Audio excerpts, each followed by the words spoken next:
some clubs have policies and procedures which are more easily changed than the bylaws. The board can basically do that, and that defines lessons learned, shall we say, in prior years on certain areas. That's a strong recommendation. Thank you. You know, our district now has policies and procedures, and you can refer to those on the district website for ideas of how yours might look as well. One last point on bylaws, and that is just to keep in mind that if your bylaws are not matching what you're doing as a club and aren't consistent with the Constitution, not only is there chaos, but you also lose morale. The people will not thrive in an atmosphere without integrity. I think we're ready to move on. What do you think, Tom? Yeah. Okay, let's talk about practical committees. How do you know that your committees are practical, and how do you make sure they stay that way? Sunny, something that I literally have just launched a review of all of our committees. I'm trying to get the board to go through and walk us through each committee that we have. The problem that we have is when we were a club of 300, we had all these committees, and we're now a club of 100 trying to maintain the same amount of committees, and it's just not working, and you're not getting enough engagement from our members to run all those committees. So we're trying to go through and say what 2 or 3 smaller committees can fit under one overall committee, and then who's gonna chair that committee, and do we have a co-chair, because just in case that person isn't there. So we're literally in that process right now. That's excellent, Martine. Congratulations. And are you also updating the charges for those committees so they know what their work is? The description and everything else. Yeah. What is this committee supposed to do? Yes. Yeah. Thank you. So Martine's making the point that part of what makes a committee practical depends on the club size, right? Yeah. How many people you have. And then it depends as well on the goals that the club has for this Rotary year, because that will organize your work in a laser-like strategic fashion. Do your committees collaborate with one another? So we have some of the major committees that we have. I bring them in during the meetings to make sure that they tell everybody what's going on and what they're doing and what's coming up. So we try to do updates on the committees during our weekly meetings just to keep everybody informed of what we're doing. And but I guess we can do a better job of maybe getting committees to maybe send out emails that we can send to the whole membership. I guess we can add that to make sure everybody's getting that information. But we do try to announce it each week if there's any changes, any committees doing something. We talk about it. When there's an update to share. Yes. And one of the ways that our committees collaborate, so the membership committee with our club and the programs, we collaborate. We work very close together because, as far as I know, our membership, the attendance depends on the programs that we have. So it's great to be able to work with them so closely. Yes. Sandy is updating Yeah, what she said in the chat, so it's there Right. for everyone. right. Yeah, I would say with your committees as well, your committees are the ones that should be helping you develop your goals as president for in the Rotary Club Central. Each committee, community service or club service or whatever committees you have, you should be going to them and asking them what are your goals for the year, or how many projects are we going to have, or who are we going to send here, there, and everywhere. Engaging those folks helps you develop your goals. It makes it really easy to put those in Rotary Club Central and to adjust them as necessary. As Tom had said earlier, there's no Rotary police. You put them in, and then if things change, you can go ahead and adapt to that. But those your foundation people, all the folks that you have on whatever committees you have should have input into those goals. Thanks. Thank you, Sandy. Now that actually brings us to the next topic, which is actually I'm going to take them a bit out of order, Tom, because I think we want to talk about communicating next. Communicating openly with your club.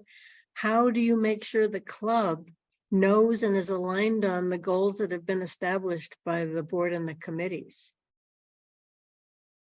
Communication, it's always a tricky thing, isn't it? I think we spend our whole lives as human beings discovering how to communicate effectively. I'm going to share one more time my favorite quote from George Bernard Shaw, which is that the single greatest difficulty with communication is the illusion that it has taken place. How many of you have had that experience of thinking you've communicated and it just didn't happen? True. Yeah. So I recently had an issue where because we had to move from our location to another location because somebody was using the center. Yeah. And then the following week when we came back, one of the returns companies like, why didn't you tell me we weren't meeting here last week? I was here and I was waiting, and I was like, we announced it 3 weeks prior. We announced it 2 weeks prior. We put it in the newsletter and sent it to everybody. What else do you want me to do? So, but I sat there and took an earful and I said, I'm sorry, we'll try to do better, because I wasn't going to convince him that we had communicated to him. It is dicey, isn't it? Especially when you consider that many people get email fatigue. If we send out too many messages to people, they're going to stop reading them. Any ideas about, well, if not foolproof communication methods, then methods that seem to work better than others for communicating with your club?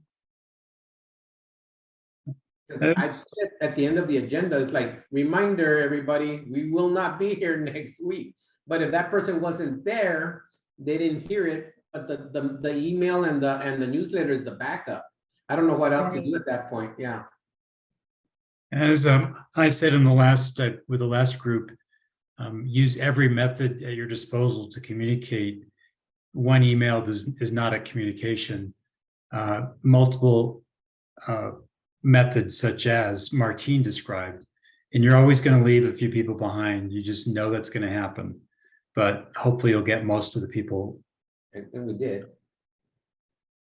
You know, it might make a difference also. I'm just thinking out loud here. Put something alerting in your subject line when you send out an email like that.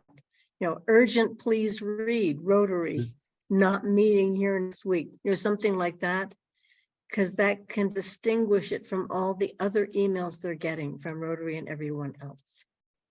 So we're doing Who that now. else? Like the day before the meeting, we'll send a meeting up and the subject line, reminder, change of venue, you know, that we're doing that now, the day before. Yeah. Because we're such a small club, emails that have really important content, I'll just ask them just to confirm receipt of it. That way I know that they at least got it, whether they read it. Well, Marcel, that's a great idea. And also asking people to call someone they know is missing from the meeting who might not otherwise get the word. That can work also. Other ideas about staying connected, staying informed? Is there a method other than email that anybody's using for communicating with your club, other than, say, email and Facebook? Our club uses, our president is text messaging every member as well. So that's labor intensive, but it does provide another method of communicating.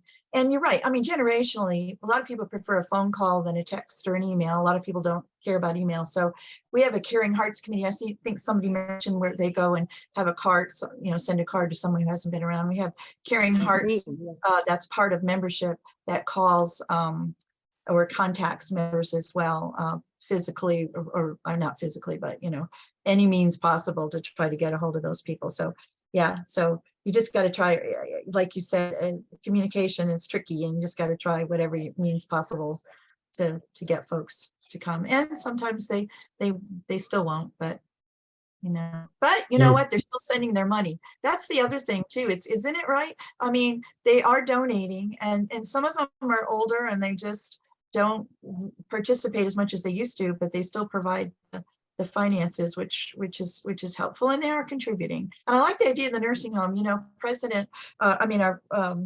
when we had a district conference a couple of years, Marconda, he was a past district governor. He suggested that going to senior places and contacting folks, because 55 and overs are pretty vibrant these days. You know, there's a lot of active people hanging out at those areas. So I think that's still a great way to get membership. I digress, but I just thought that was a good idea. So Sandy, does your president have a text group and she just texts to that? No, there is no technology that we know of on Club Runner or anything that you can text. And there are some, actually there is one app you can use on for texting, but no, he goes individually by each one, copy and paste the message. Well, he can, I've done that too. I did that all during COVID when I was the pandemic president as well, just to keep in touch with people. So yeah, and we have about 100 members, so that takes a lot of time. But talk to Eric, you can create a group, you can create a text group. yeah, there are ways to make it easier. But that's another way to reach. Isn't WhatsApp actually one of the things you can use to create a Yeah, group that you can use? Yeah, you Yes. can. I just find it easier just to do it. I'm sure there's lots of ways, and that might be something we can all explore and share with people, an easy app that will work to get everybody's names in. Jessica uses WhatsApp and in her business, and she uses that to communicate with everybody, right? Yeah, I use WhatsApp because it can create groups. The challenge is every member has to download the app and join the group. It's a little labor intensive at the beginning, but it works well if you can get everyone on board. That's the first one. Second, I have a CRM Thank you, Margie. and we can do it free, like a, oh my gosh, Constant Contact. But Constant Contact isn't free, but there's a couple that are free that will allow you to send some form of communication that is not email. I was just getting on my computer to see if I can look up what that is and have Martine write it down in the comments. Oh, thank you. So, Danny, I think we need to do the final topic. I think you're right, but let me just say one last thing on this topic, if I may. You know, it seems like it's labor intensive. It seems like it takes a lot of time to actually make sure communications land. But when you think about it, there's probably nothing more important than communicating to every member that they make a difference and that we want to be connected to them. So even if it takes something to set it up, and even if we have to beg and plead and cajole to get people to sign on to it, it could end up in the long run being something that contributes mightily to being a vibrant club. We have to move to our next topic. And that is training, preparing members for future roles to smooth leadership transitions.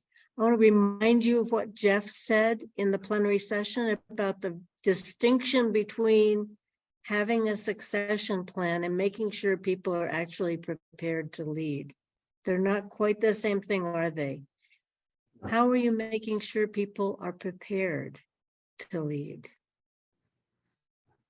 So we do have, like, I'm the president, we have a president-elect and a president-elect nominee. So I was chosen to be president 3 years ago, and it gave me time, because, you go to the meetings, but you're not always present in the meeting. So when you're told you're going to be president, you start paying attention to all the details, like, how do we start? Who rings the bell? That's what I was going through for a couple, and it gives you time to start getting even more involved, because as president-elect, you're an automatic member of all the committees. So I started trying to go to some of the committee meetings to understand what the committees were doing. And so I was prepping my way up to being president. The one thing I didn't do, which I'm already talking to my current president-elect, is I didn't pick my board. I didn't pick a lot of stuff early enough. So by the time it came around to like, hey, start putting your board in, it's like I hadn't even started reaching out to people, asking them to be on my board. And then all the trainings started, I thought January came around, I thought, oh, I have 6 months. But all the training hit, then district conference hit, then Rotary International hit. I was going crazy. I should have been preparing further back. And that's the conversation I'm having with my president-elect. So I don't want him to go through the same thing. That's really a good point, Martine. Thank you. if there is a way to make that standardized so that people can start to plan well in advance, that would be really excellent. Maybe the master calendar that we started on the district website is one way we can do it.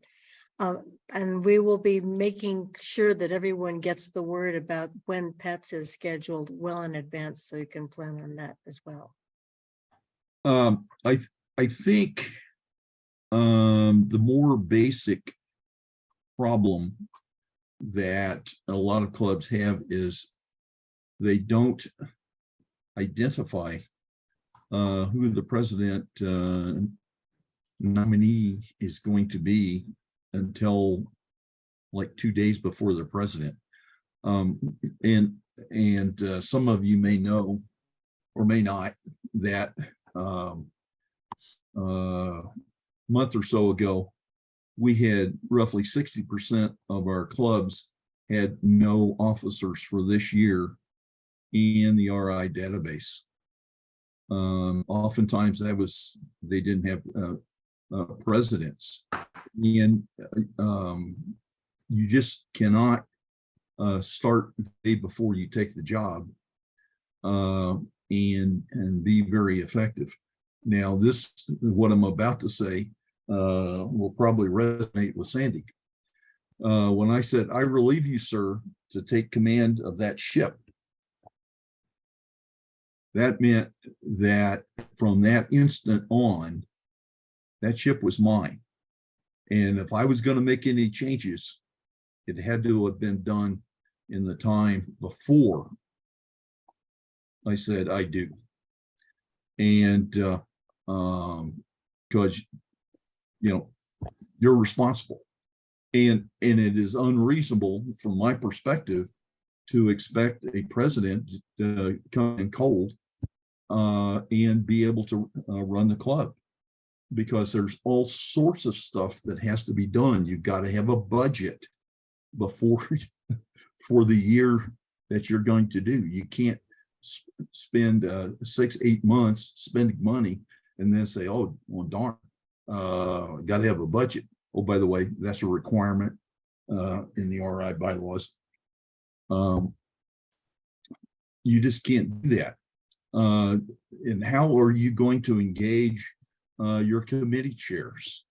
Again, if by the time you get to Christmas, you've now figured out what you're going to do for this year, you've shot half the year. You need to do all that stuff ahead of time. And that means engage your board members. And again, that many clubs have a problem. They don't have board members either. So it's very difficult for the president-elect to work with them. So, and what do we tell our clubs when they are having difficulty finding new leaders? Well, hopefully our district leadership chain, the assistant governors and lieutenant governors and so forth, would identify that. Now clearly, when I went in and looked and saw the 60%, I go, oh my God, we're not even going to have clubs that can update their own databases because they have no officers. That is available. We know that. So at the district level, we need to be forcing that information down. We've got to do that. And we've got to help these clubs. I do understand helping somebody means that they're willing to be helped. But since most of us here were more or less successful as presidents, I think we sort of know what the general procedure is and why that is. It's so important to do that, because all the things that we're talking about, engaging your members, engaging your clubs and all that stuff, if you're doing that before you come in, then on day one, you're ready to start implementing stuff and doing all the good stuff that you were planning on doing. A lot of time we spend our time catching up on stuff and by the time it's over. But on the other hand, since a number of our especially smaller clubs are using multiple years for the president, maybe the second year that they're more up to speed and able to do that.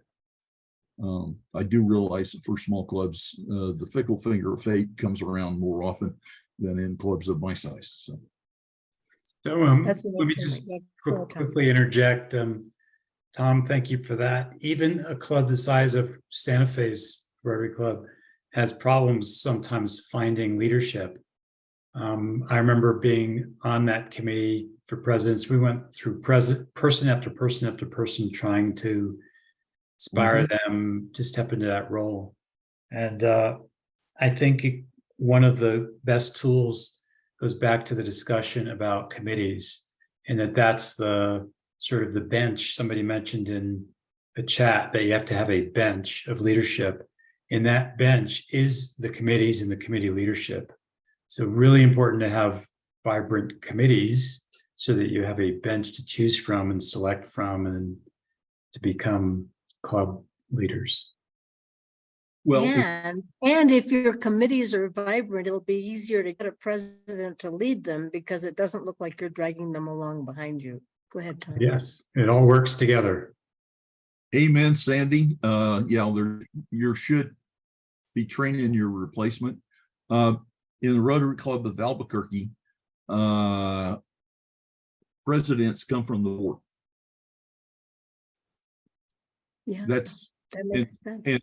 and so they also, our club also elects the board when they're electing the president nominee, the people that will be coming in, and which is not to say that there aren't occasionally vacancies to fill, but we're constantly bringing in new people and moving them into roles and helping them learn the club, learn the procedures, and all that, which will help prepare them to be presidents, hopefully. And perhaps as a bottom line here, we're going to get kicked out in a moment, I think. A bottom line is call on your assistant and lieutenant governors for support if you find yourself in the position of needing to both find leaders and train them. And the other way is we also at the district level, the governors, lieutenants, and assistants need to be looking on the lookout for clubs that haven't done that and encouraging them to avoid all the dither factor of trying to do it at the last second. It is much easier to plan to do it than plan not to do it. Thank you, Governor. Yes.